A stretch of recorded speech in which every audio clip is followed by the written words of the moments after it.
Olá, meus irmãos e irmãs de Ideal Espírita, vocês amigos e amigas que nos acompanham aqui na página Estação da Luz Espírita, muitíssimo obrigado mesmo pela sua companhia. A nossa página Estação da Luz Espírita não tem fins lucrativos, o objetivo é a divulgação da doutrina espírita.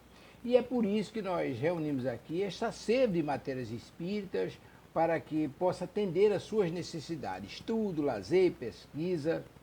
Você encontra aqui na nossa página Estação da Luz Espírita os livros da codificação, obras suplementares, entrevistas, palestras e os programas da Web Rádio Estação da Luz de Natal e Web Rádio Cristo Consolador de São Paulo. Ou seja, um acervo que atenda às suas necessidades, sem fins lucrativos. O objetivo é a divulgação da doutrina espírita. E agora eu convido você para nos acompanhar na reprodução de mais esse trabalho imperdível. Muito obrigado mesmo pela sua companhia e vamos juntos.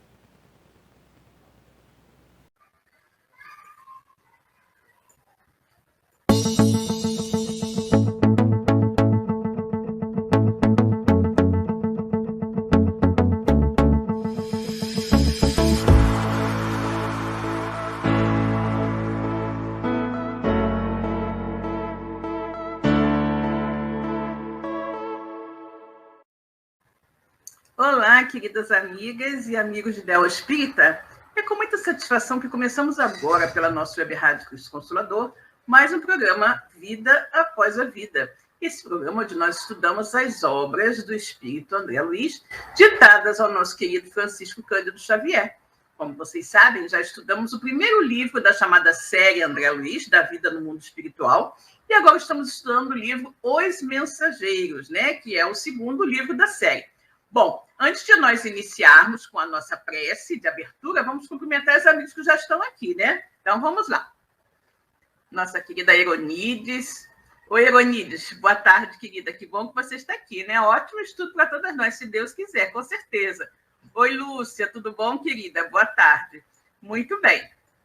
Bom, como nós sempre fazemos, antes de efetivamente iniciar o nosso programa, vamos fazer uma prece, Então, convidamos a todos que já estão aqui conosco e aqueles que irão nos assistir mais tarde no vídeo que ficará gravado em nosso canal no YouTube, para que elevem o pensamento a Deus e, junto conosco, façam esta pequenina prece, ok? Então, vamos orar. Deus, Pai de infinita bondade, misericórdia e justiça, Jesus, nosso querido amigo, nosso mestre, guia e modelo de toda a humanidade.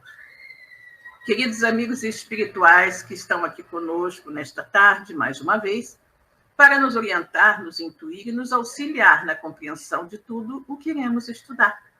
Muito obrigada pela presença amiga, obrigada sobretudo pela luz da doutrina espírita que ilumina as nossas vidas. Obrigada também pela oportunidade bendita desta encarnação, quando podemos reparar os erros cometidos no passado, nos reconciliar com desafetos, buscar identificar as nossas más tendências, os nossos vícios, tudo aquilo que ainda nos mantém na retaguarda da evolução. E, uma vez identificadas essas nossas mazelas, buscar eliminá-las de nosso dia a dia, para que possamos retornar à verdadeira vida, quando para lá formos chamados de volta, um pouquinho que seja, mais evoluídos do que quando de lá saímos para essa nossa nova jornada terrena. E assim, Pai, em teu nome, em nome de Jesus, de todos os espíritos amigos que são os diretores da Web Rádio Cristo Consolador, está no ar o programa Vida Após a Vida, estudo das obras de André Luiz, livro Os Mensageiros, Muito bem, vamos aproveitar e cumprimentar também nossa querida Laudiceia. Oi, Lau, tudo bom, querida? Boa tarde, Eu agora vou botar aqui para vocês verem, a nossa colinha sobre o que nós teremos hoje, no nosso programa e qual será a nossa temática de hoje. A nossa temática de hoje será o capítulo Mente Enferma, Mente Enferma, que é o capítulo 45. Estamos quase chegando ao final deste livro também, gente. Olha só. Nós estamos quase chegando ao final do livro Voltei, que é o livro que nós estudamos na segunda-feira, no Aprendendo com os Clássicos, que é um livro maravilhoso. E esse livro, Os Mensageiros, também é muito bom, não é? E nós estamos também chegando ao final, capítulo 45. Esse livro que tem 51 capítulos, já estamos no 45. Hoje o capítulo que iremos estudar chama-se Mente Enferma, né? Mas, como nós fazemos sempre, antes de entrarmos propriamente no capítulo de hoje, vamos ver o que aconteceu no capítulo anterior, que é o capítulo 44, não é? Assistência. Então, vejamos.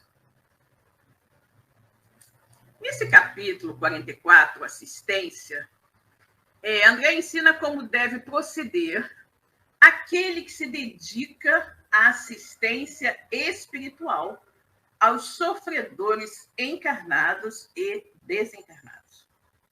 André Luiz inicia seu trabalho assistencial direto e faz atendimento fraterno, com aplicação de passes, seguindo a orientação de Aniceto.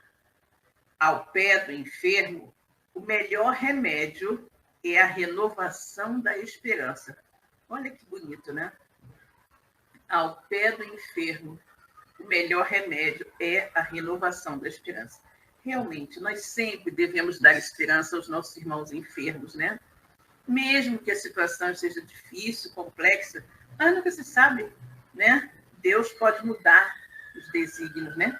E tudo aquilo que parece, segundo os médicos da Terra, não ter mais solução, de repente, pode mudar completamente para uma solução feliz, né?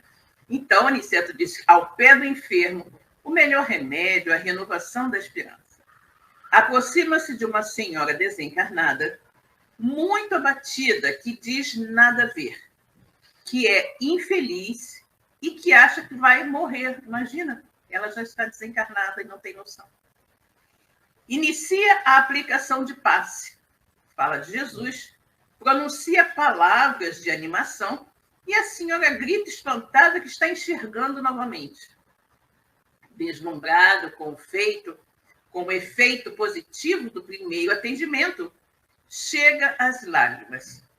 Mas, em tempo, é alertado pelo seu instrutor, né, o André, que ficou, né, deslumbrado com o resultado do seu primeiro atendimento fraterno. Porém, o seu instrutor chega e diz de que a excessiva contemplação dos resultados pode prejudicar o trabalhador, já que todo bem procede do Senhor, né? Todo bem procede do Senhor. Continuando a tarefa assistencial, atende vários desencarnados em sofrimento com pensamentos e palavras de bom ânimo. Observa que nas atividades de socorro, alguns são curados, outros encontram a melhora, mas a maioria permanece nas mesmas condições. Aprende que o trabalhador do Cristo deve interessar-se unicamente pela semeadura do bem e que a maioria dos padecimentos tem origem na falta de educação religiosa íntima e profunda de cada um. Né? Ou seja, devemos semear sem esperar ver germinar. Né? Ele diz justamente, né, que o trabalhador do Cristo deve interessar-se unicamente pela semeadura do bem e que a maioria dos padecimentos tem origem na falta de educação religiosa íntima e profunda de cada um. É uma grande verdade, né? É uma grande verdade. Bom, vamos agora ao estudo do nosso capítulo de hoje, que é o capítulo 45, Mente Enferma. Vejamos o que temos, né, no capítulo de hoje. Então, vamos lá. Todo mundo já com seus livrinhos aí na mão para acompanhar, né? É muito bom. É bom ouvir, mas é bom ir acompanhando com o livro também, né, gente? Então, vamos lá. Capítulo 45, Mente Enferma.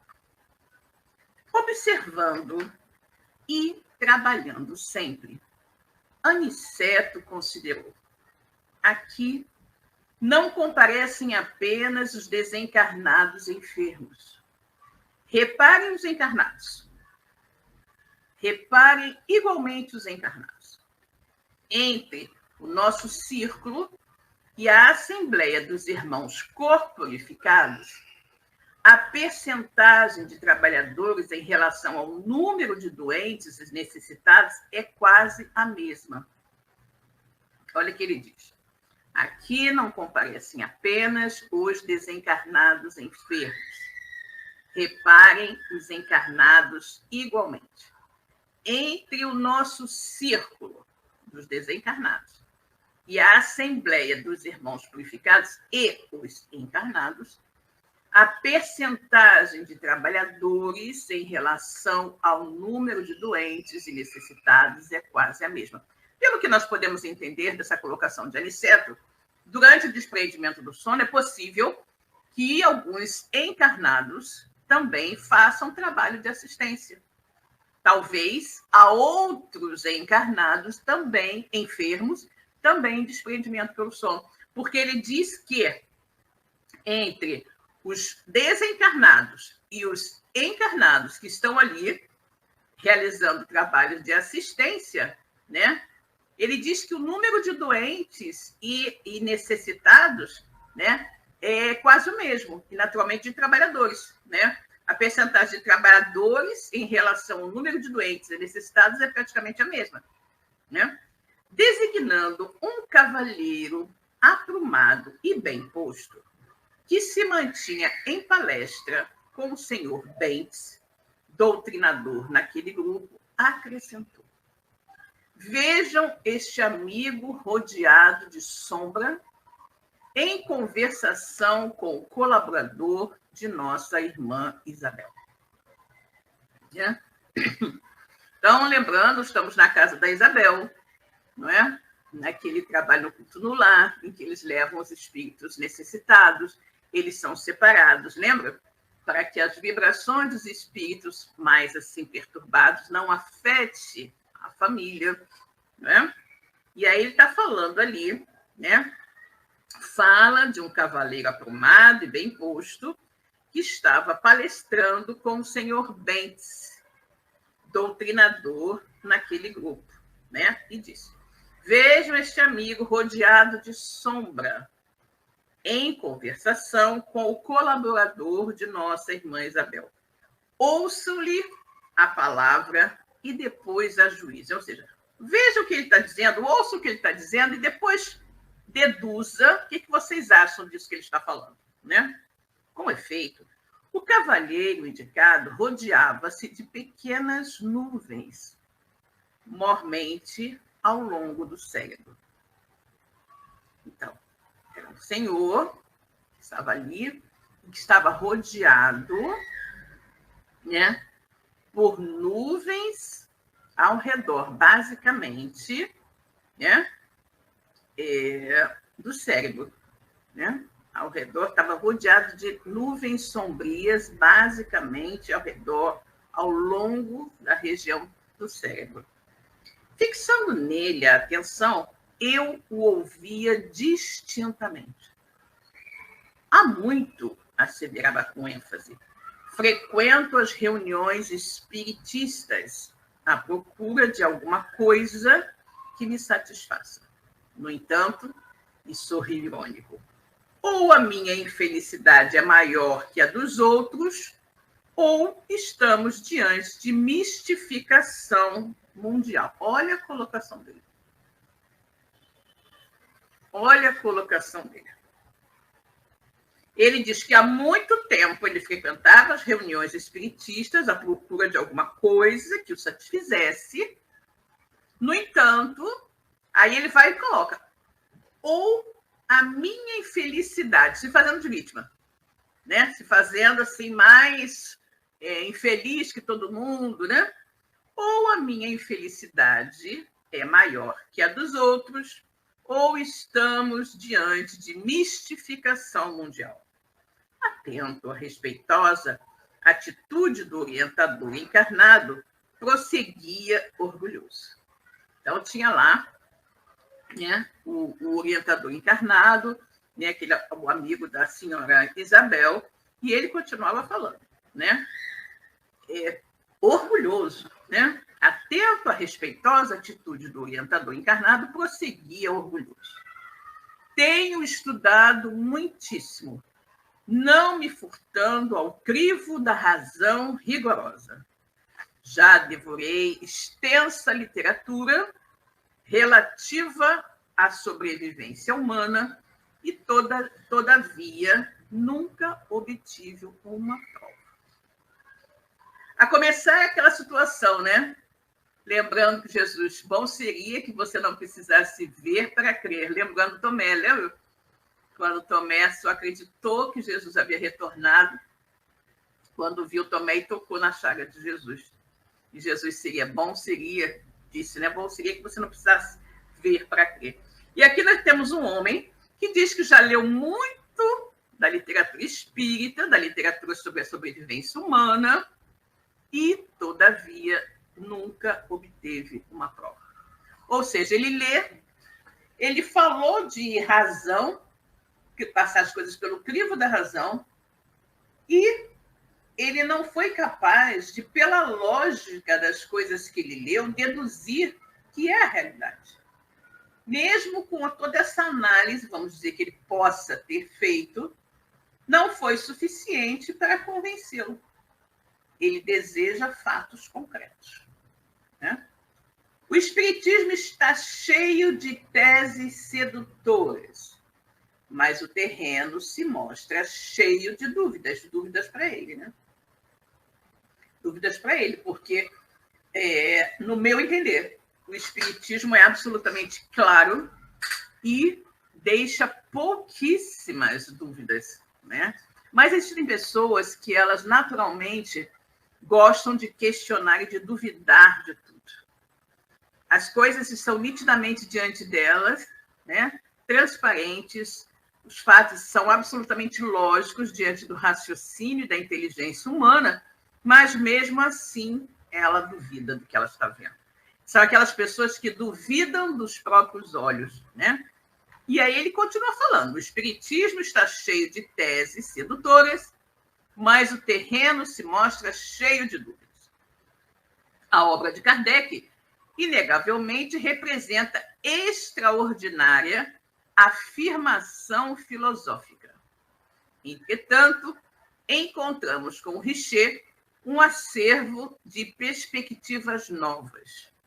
A metapsíquica corrigiu muitos voos da imaginação, trazendo à análise pública observações mais profundas sobre os desconhecidos poderes do homem.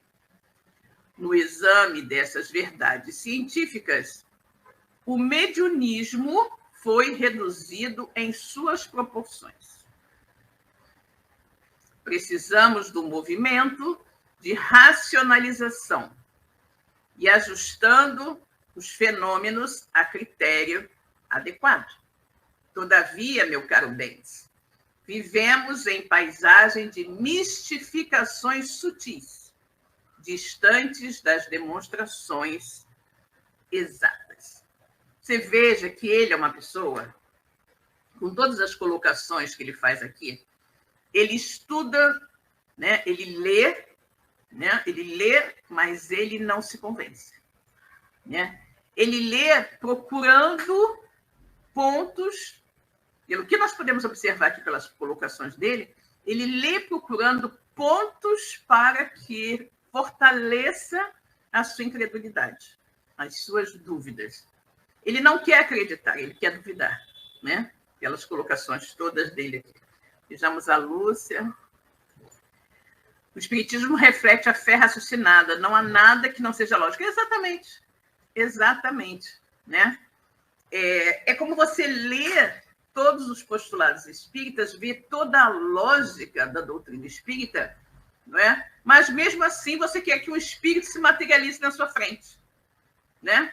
Ou então que o ente querido desencarnado se materialize na sua frente e diga, olha, a vida continua, eu não morri, estou vivendo num outro plano, não é? Então, efetivamente, é porque você não está convicto, né?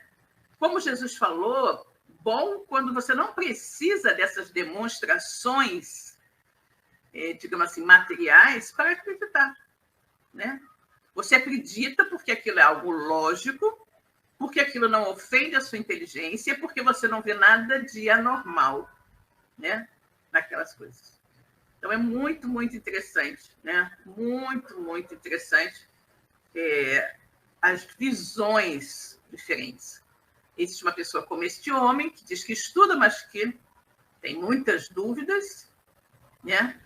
E outros que, com até bem menos estudo, acreditam e não contestam, porque tudo lhes parece absolutamente lógico, né? A essa altura, o interlocutor, muito calmo e seguro na fé, interveio considerando: concordo, doutor Fidelis, em que o espiritismo não deva fugir a toda espécie de considerações sérias.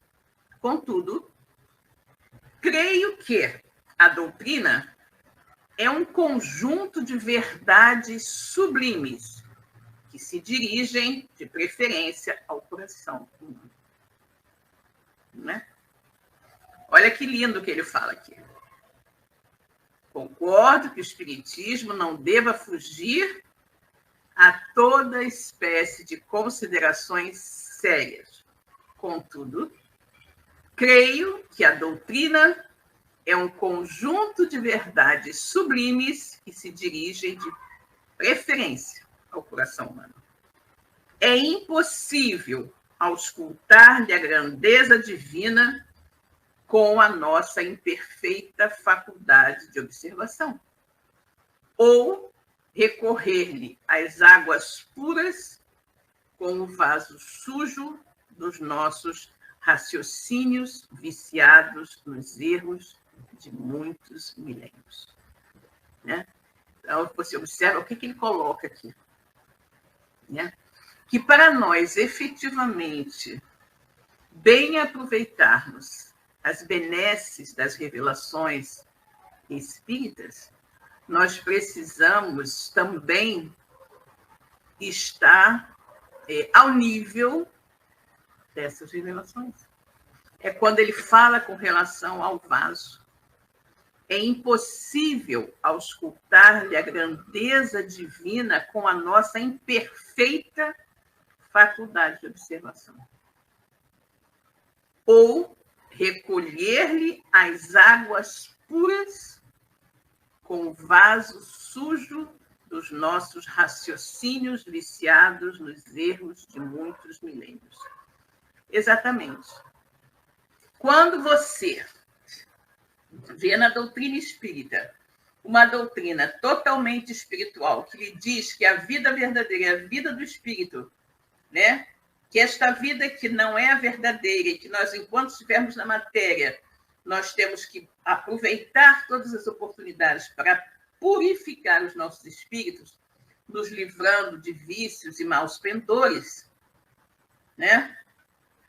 É porque você, quando você está consciente disso, você já entendeu que você é um espírito imortal que está aqui passando um período curto, né? Passando um período curto de aperfeiçoamento para depois retornar ao plano espiritual e depois voltar outra vez para continuar no seu brilhamento contínuo. Mas você está aqui, você já entendeu. Você é um ser espiritual. Né? Então, você vai trabalhar de todas as formas para se melhorar. Mas as mesmas verdades que você diz para uma pessoa que encara a vida espiritual como a verdadeira vida, você pode dizer para um outro que vai dizer que isso é besteira. Que a vida é essa aqui mesmo, que nada de vida espiritual.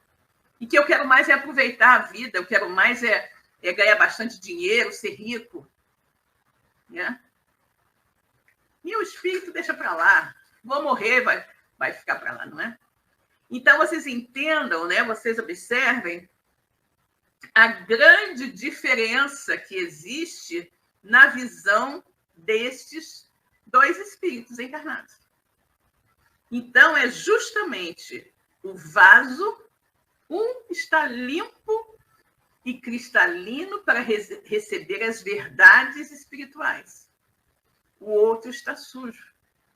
E por mais que as verdades espirituais lhe sejam oferecidas, ele não vai tirar o proveito. Porque elas serão, né, digamos assim, conspurcadas, não é? Pela incredulidade, pelos vícios, pelos maus pendores, que a pessoa ainda alimenta dentro de si, que por isso mesmo não valoriza a parte espiritual. Né? Ao demais, temos aprendido que a revelação de ordem divina não é trabalho mecânico em leis de menor esforço. Lembremos que a missão do Evangelho com o Mestre Jesus foi precedida por um esforço humano de muitos séculos. Antes de morrerem, os cristãos, nos circos do martírio, quantos precursores de Jesus foram sacrificados? Não é? Quantos profetas vieram antes de Jesus e foram sacrificados?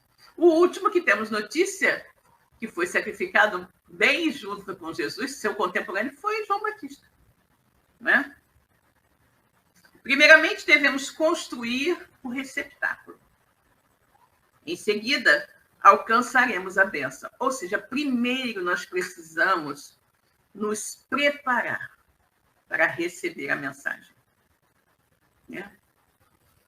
Precisamos nos purificar, nos espiritualizar para receber a mensagem espírita. Porque se nós formos pessoas extremamente materializadas, nós não vamos nem querer saber de nada. Nós simplesmente vamos dizer, isso é besteira, coisa de beato, né? De fanático. Não interessa. Né? Você não está pronto. Você não está pronto para a transcendência das revelações espíritas. Né? Então, o que ele diz? Primeiramente, devemos construir o receptáculo puro para receber as bênçãos da mensagem espírita. Né? Em seguida, alcançaremos a bênção, ou seja, em seguida você vai receber o benefício do conhecimento.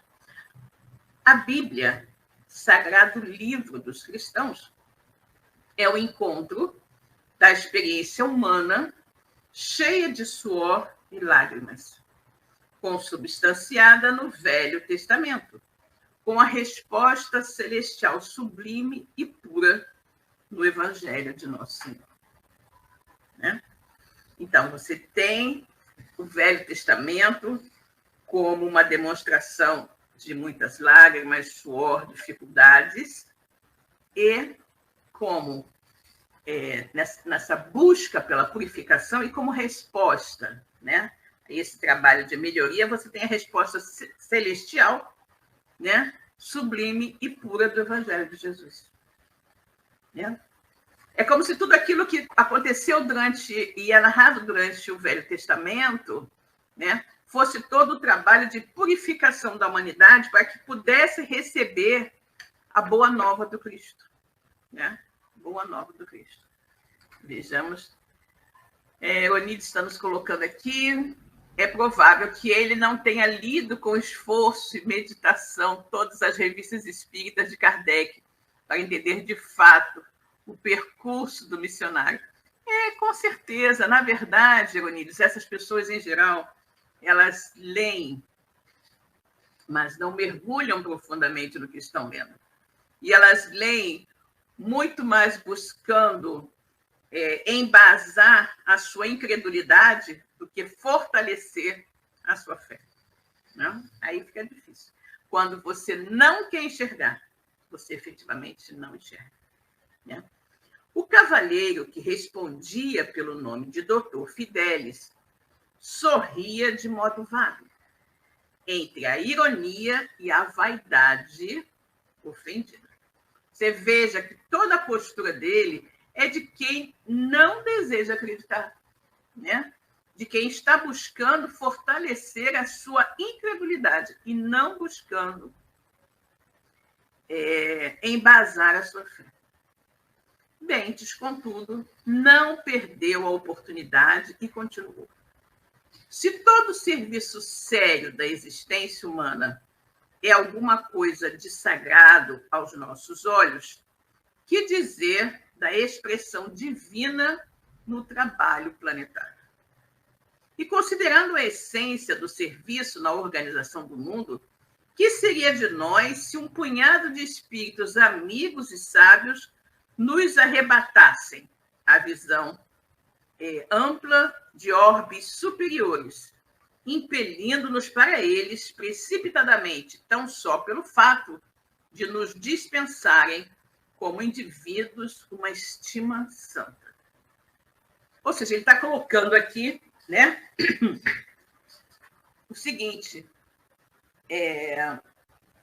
todo serviço sério da existência humana é algo de sagrado aos nossos olhos, né?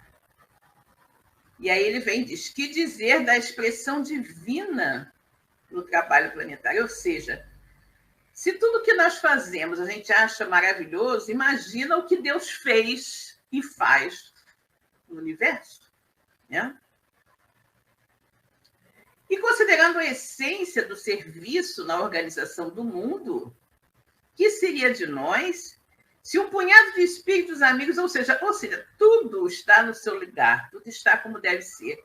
E aí ele vem e fala, né, considerando justamente a essência do serviço nessa organização, que é tudo muito bem organizado, que cada um só vai estar onde deve estar, imagina se espíritos amigos nos arrebatassem daqui, nos levassem para mundos superiores, né? Orbes superiores, nos impelindo para esses mundos precipitadamente, ou seja, sem que nós estivéssemos preparados para tal, né? Então, só pelo fato de gostarem de nós, estaríamos preparados para a mudança radical? Estaremos prontos para adentrar um mundo superior? Saberemos o que vem a ser a vida num orbe superior? Teremos trabalhado bastante para entender os divinos desígnios? E a Terra? E as nossas milenárias dívidas para com o planeta que nos tem suportado as imperfeições? Como residir nos andares mais altos sem drenar os pântanos que jazem embaixo? Olha que colocação maravilhosa. Olha que analogia perfeita que ele fala aqui. Numa construção, num prédio, como nós podemos residir nos andares mais altos com segurança, sem termos drenado os pântanos que estão na base do edifício, né? Estas considerações tornam-se imprescindíveis no exame de argumentação como a sua, porquanto não poderemos ajuizar com precisão as correntes generosas de um rio caudaloso, observando tão somente as gotas recolhidas no dedal das nossas limitações. Exatamente. Olha o que ele faz. Ele diz que ele aqui vai colocando o homem no seu lugar, né? Ele diz que ele, né, faz uma comparação, que esse homem tem um conhecimento muito pequeno para avaliar a grandiosidade da doutrina, né? Ele diz: estas considerações tornam-se imprescindíveis no exame de argumentação como a sua argumentação, porquanto não poderemos ajuizar com precisão, ou seja, não podemos avaliar corretamente as correntes generosas de um rio caudaloso, observando tão somente as gotas recolhidas no dedal das nossas limitações. Acabou com o homem aqui, né? Disse para ele claramente que ele não tem conhecimento. O conhecimento dele é muito pequeno para analisar corretamente a grandiosidade da doutrina. O pesquisador renitente acentuou a expressão irônica do rosto e revidou: você fala como homem de fé, esquecendo que meu esforço se dirige à razão e à ciência. Quero referir-me às ilações inevitáveis da consulta livre, às farsas mediúnicas de todos os tempos. Você está informado de que cientistas inúmeros examinaram as fraudes dos mais célebres aparelhos do mediunismo na Europa e na América. Ora, que esperar de uma doutrina confiada a mistificadores continentais? Olha como ele é ofensivo, né? Como ele é ofensivo, como ele generaliza a situação, não é? Que coisa, né? Impressionante. Nossa Vera Parente chegou. Oi, Vera, boa tarde, querida. Não é? Olha que ele vê, olha como é que o homem é, ele tem uma atitude, além de irônico, né, que é extremamente desagradável, irônico, ele tem uma atitude agressiva também, de uma certa forma, né? Ele já começa, você fala como um homem de fé, esquece que eu sou aqui um homem voltado para a razão e para a ciência, né? E ele fala de farsas mediúnicas de todos os tempos. Quero me referir às farsas mediúnicas de todos os tempos. Aí ele vem. Você sabe que cientistas inúmeros examinaram as fraudes dos mais célebres aparelhos mediúnicos na Europa e na América. Ora, que esperar... Aí ele é bastante grosseiro. Que esperar de uma doutrina confiada a mistificadores continentais? Ou seja, ele generaliza. Ele coloca que todos os médiuns espíritas são mistificadores. Bentes respondeu, muito sereno e ponderado: está enganado, meu amigo. Estaríamos laborando em erro grave. Estaríamos laborando em erro grave se colocássemos toda a responsabilidade doutrinária nas organizações mediúnicas. Os médiuns são simples colaboradores do trabalho de espiritualização. Cada um responderá pelo que fez, das possibilidades recebidas, como também nós seremos compelidos a contas necessárias algum dia. Isso que ele fala aqui é muito interessante, né? Porque esse doutor Fidelis, ele generaliza, né, que toda doutrina está representada no trabalho mediúnico dos médiuns. Só que o senhor Bentes diz que não, você está enganado. Estaríamos cometendo um grave erro se nós colocássemos toda a responsabilidade doutrinária nas organizações mediúnicas. Gente, a doutrina é muito, muito mais do que um trabalho mediúnico. A doutrina tem toda uma filosofia de melhoria, de aperfeiçoamento do ser humano. Os fatos mediúnicos são apenas uma das características da doutrina espírita. Tanto é que o Pentateuco espírita, né, como o nome mesmo diz, são 5 obras para serem estudadas e somente uma é dedicada aos fatos mediúnicos, né? Só nisso nós já vemos, obviamente, que, né, não é o ponto primordial e não é a base da doutrina, né? E ele diz claramente: os médiuns são simples colaboradores, né, do trabalho de espiritualização. Cada um responderá pelo que fez, das possibilidades recebidas, como também nós seremos compelidos a contas necessárias algum dia. Não poderíamos cometer o absurdo de atribuir a concentração de todas as verdades divinas somente na cabeça de alguns homens, candidatos a novos cultos de adoração. A doutrina, Dr. Fidelis, é uma fonte sublime e pura, inacessível aos pruridos individualistas de qualquer de nós. Fonte na qual cada companheiro deve beber a água da renovação própria. Exatamente isso. Exatamente isso.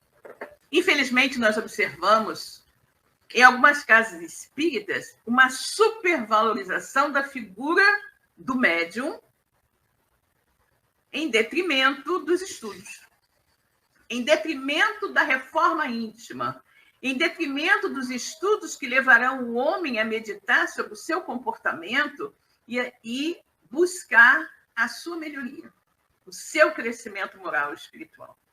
Né? Ele diz muito bem aqui, a doutrina é uma fonte sublime, vou sublinhar no meu livro, outra vez, porque eu já estava sublinhando, né? A doutrina, Dr. Fidelis, é uma fonte sublime e pura, inacessível aos pruridos individualistas de qualquer de nós. Fonte na qual cada companheiro deve beber a água de quê? Da renovação própria. Ou seja, conhecendo a doutrina, conhecendo suas orientações, conhecendo seus postulados, cada um de nós vai buscar a sua reforma íntima, a sua renovação própria. E não são os fatos mediúnicos que vão nos dar essa certeza, nem que vão nos levar a fazer a renovação, mas sim todo o arcabouço da doutrina, da filosofia espírita. Quanto às fraudes mediúnicas a que se refere, é forçoso reconhecer que a pretensa infalibilidade científica tem procurado converter os mais nobres colaboradores dos desencarnados em grandes nervosos ou em simples cobaias de laboratório.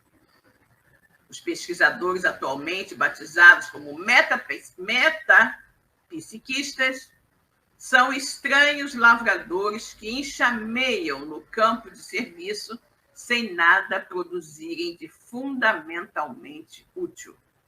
Inclinam-se para a terra, contam os grãos de areia e estudam a longitude. Observam as disposições climáticas e anotam as variações atmosféricas, mas com grande surpresa para os trabalhadores sinceros, desprezam a semente. Desprezam a semente. O interlocutor deixou de sorrir e observou. Vamos ver, vamos ver. Espero a mensagem dos meus com os sinais iniludíveis da sobrevivência após a morte. Ou seja, ele tinha lido, mas continuava aguardando uma mensagem de seus entes queridos desencarnados para que eles reafirmassem tudo que ele já havia lido nos livros. Né? Aniceto nos tocou de leve e falou: repararam como este homem traz a mente enfermiça? É um dos curiosos doentes encarnados. Exatamente, curiosos. São aqueles que desejam testar verdadeiramente se o que a doutrina fala é verdade, que desejam ter provas palpáveis do que a doutrina fala. É um dos curiosos doentes encarnados. Tem vasta cultura e, todavia, como traz o sentimento envenenado, tudo quanto lhe cai nos raciocínios participa da geral intoxicação. Exatamente como eu falei. Ele tem o raciocínio, como ele diz aqui, envenenado. Ele só quer enxergar o que ele quer. Ele só quer ver o que ele quer. Então, tudo que aparecer na frente dele vai ser uma forma dele questionar, né? Dele questionar. É pesquisador de superfície, como ocorre a muita gente. Tudo espera dos outros, examina seu semelhante, mas não ausculta a si mesmo. Né? É um pesquisador de superfície. Né? Espera todas as atitudes das outras pessoas. Né? Examina os outros, passa os outros por aquele crivo, aquela peneira. Né? Mas ele mesmo não examina nada. Ou seja, aquele que aponta o cisco no olho do outro, mas que não é capaz de ver a trave que está no seu próprio olho. Né? Que é a realização divina sem o esforço humano. Reclama a graça, formulando a exigência, que era o trigo da verdade, sem participar da semeadura. Espera a tranquilidade pela fé, sem dar-se ao trabalho das obras. Estima a ciência sem consultar a consciência. Prefere a facilidade sem filiar-se à responsabilidade. Agarrado, e vivendo no torvelinho de continuadas ligações, agarrado aos interesses inferiores e à satisfação dos sentidos físicos. Em caráter absoluto, está aguardando mensagens espirituais. Ou seja, continua fazendo todas as suas coisas no plano material, como se nada, não soubesse absolutamente nada, não se esforce de jeito nenhum em melhorar o seu comportamento, em melhorar o seu espírito, em purificar-se. Mas ele está ali buscando mensagens espirituais, ou seja, ele não faz por onde merecer a atenção dos amigos espirituais, mas se acha importante o suficiente para que os amigos espirituais se deem o trabalho de convencê-lo de tudo que ele está lendo. Não.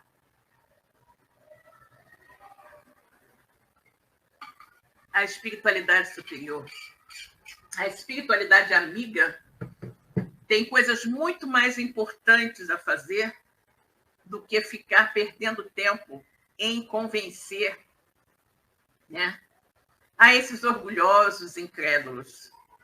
Não é? Por quê?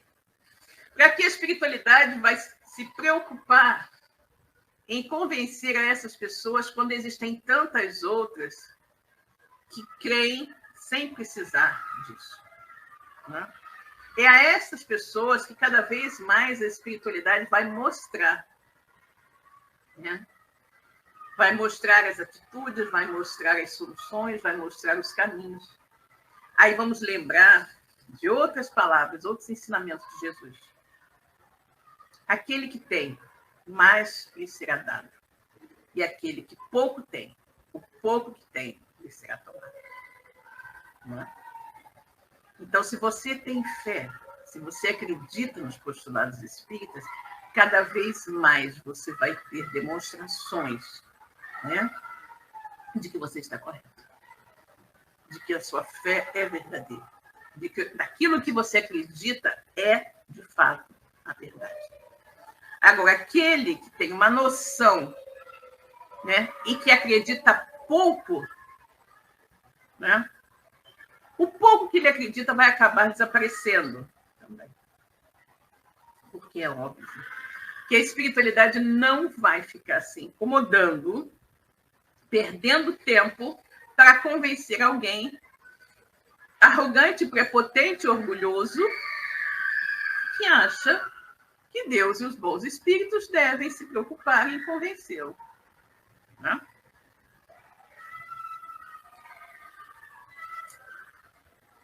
Este homem, como ele diz aqui, é um pesquisador de superfície, como ocorre a muita gente.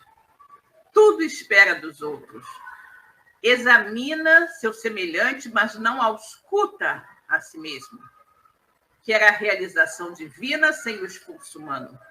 Reclama a graça, formulando a exigência. Quer o trigo da verdade, sem participar da semeadura. Espera a tranquilidade pela fé, sem dar-se ao trabalho das obras. A fé sem obras é nula. Estima a ciência, sem consultar a consciência. Prefere a facilidade, sem filiar-se à responsabilidade. E vivendo no torvelinho de continuadas libações, agarrado aos interesses inferiores e à satisfação dos sentidos físicos, em caráter absoluto, está o quê? Aguardando mensagens espirituais que o convençam. Né? Estávamos admirados ante as conclusões interessantes do instrutor amigo. Vicente, que se mantinha sob forte impressão, perguntou: afinal de contas, que deseja esse homem? Aniceto sorriu e respondeu: também ele teria imensas dificuldades para responder. Para nós outros, Vicente, o Dr. Fidelis, é um desses enfermos que ainda não se dispuseram a procurar o alívio pelo demasiado apego à sensação. Né? Ou seja, aquilo que nós falamos desde o início. Esse doutor Fidelis é daqueles doentes que se comprazem com a enfermidade. Né? É um desses enfermos que ainda não se dispuseram a procurar o alívio pelo apego demasiado à sensação da enfermidade. Né? Exatamente. É o que eu disse para vocês. Ele não estuda, ele não lê, buscando fortalecer a sua fé naquilo que ele está lendo. Ele busca fortalecer a sua incredulidade. A sua incredulidade. Porque ele lê os postulados espíritas, né? Acha que são, de uma certa forma, interessantes, lógicos e tal, mas ele quer provas concretas. Né? Provas concretas. Ele não basta a leitura e a absorção daqueles conhecimentos. Ele deseja provas concretas. Físicas, vamos dizer assim. E como ele não obtém essas provas, não é? Ele cada vez vai duvidando mais. Porque ele se acha extremamente importante para, como eu falei, para que Deus se dê ao trabalho de convencê-lo. Que os amigos espirituais se deem ao trabalho de provar a ele que tudo aquilo é verdade. Não é? Na verdade, ele não quer ser convencido. Ele prefere ficar nessa atitude, como foi dito aqui, atitude desrespeitosa, atitude irônica para com os fatos. Né? Porque, no fundo, nós acreditamos, né, este é um comentário meu, que todo aquele que assim procede, ele não quer ter a certeza. Porque é mais fácil dizer que reencarnação não existe, dizer que a vida não continua depois da morte do corpo físico, porque senão isso iria implicar em sair da sua zona de conforto, em buscar trabalhar pela sua melhoria íntima, mudar os seus hábitos perniciosos e trabalhar pela sua evolução moral e espiritual, porque, segundo disse Jesus, a cada um será dado segundo suas obras. Então, eu prefiro continuar fazendo as coisas erradas que eu faço e dizendo que depois da morte tudo acaba, que essa história de reencarnação é mentira, de que vida no mundo espiritual é mentira, que tudo isso é tolice, porque ninguém voltou para me mostrar, me falar que continua vivo, não é? Mais fácil eu duvidar assim, eu me colocar nessa posição de grande dúvida, do que eu aceitar essas verdades e, consequentemente, ser obrigado a reformular os meus conceitos, reformular a minha forma de viver. Não é? Eu conheci uma pessoa assim, uma pessoa que lia doutrina, falava da doutrina, mas não se dizia espírita. Se dizia seguidor de outro segmento religioso. Né? Por quê? Naturalmente, porque sabia que uma vez que dissesse que era espírita, teria que viver segundo os postulados espíritas, né? Que exigiam a reforma íntima, a sua melhoria como ser humano, o seu crescimento moral e espiritual. Só que essa pessoa, ela tinha uma vida meio desregrada, uma vida obscura, secreta e desregrada. Não é? Então, era mais fácil não se dizer espírita, porque aí, fingindo para ele mesmo, né, ele não precisaria se modificar. Eu não sou espírita. É como se fosse assim. Estava literalmente tapando o sol com a peneira, né, gente? Tapando o sol com a peneira. Porque todos nós sabemos, né? Todos nós sabemos que o que nos espera depois da vida é a pura realidade. Depois da vida material é a pura realidade, nua e crua. Nós vamos estar face a face com aquilo que nós fizemos durante a nossa permanência na matéria. Né? Chegaremos no plano espiritual sem máscaras. Chegaremos no plano espiritual exatamente como somos. E chegaremos lá para colher aquilo que semeamos aqui. Né? Aquilo que semeamos aqui. Se nós tivermos boas ações, vamos colher os frutos, os benefícios das boas ações praticadas. Se nós tivermos mais ações, vamos colher justamente as dores e sofrimentos e as lágrimas resultantes das más ações por nós perpetradas. Né?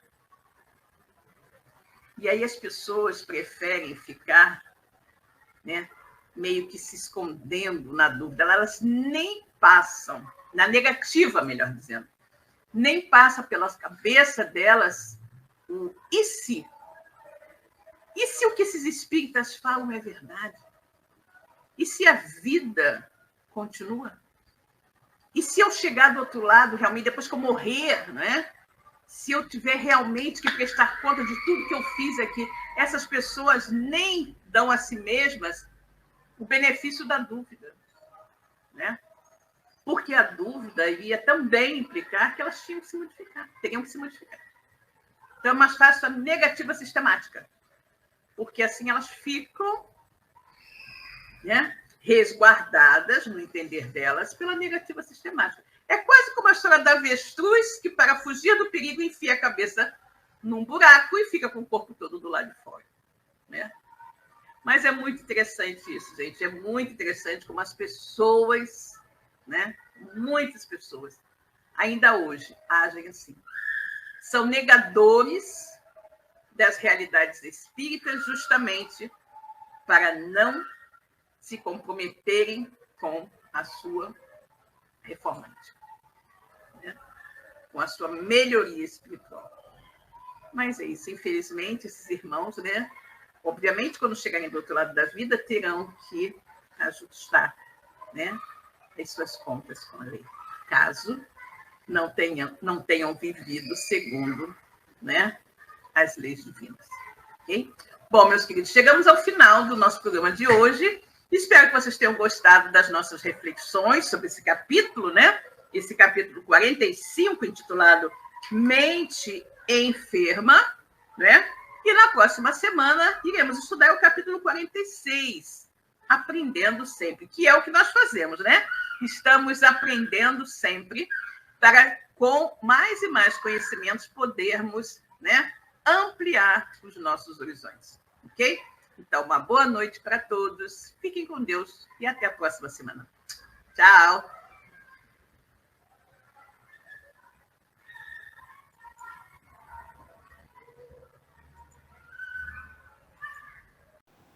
Chegamos ao final da nossa atividade. Muitíssimo obrigado mesmo pela sua companhia e espero você no próximo evento.